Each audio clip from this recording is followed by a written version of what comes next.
तो गाड़ी में फास्टैग लगने के बाद दोस्तों हम आ गए हैं मेरिन ड्राइव पे और अभी हम हैं, ये क्या बोलता है, गांधी सेतु ब्रिज के पास। देखिए ये सामने गांधी सेतु है और हमारे सामने एक डिजायर जा रहा है कमर्शियल नंबर,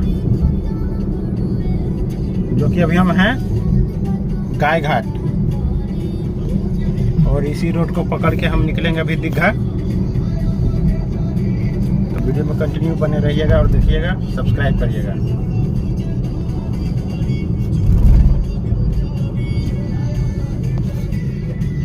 तो चलिए दोस्तों वीडियो को एंड करते हैं क्योंकि यहाँ पे ट्रैफिक पुलिस है।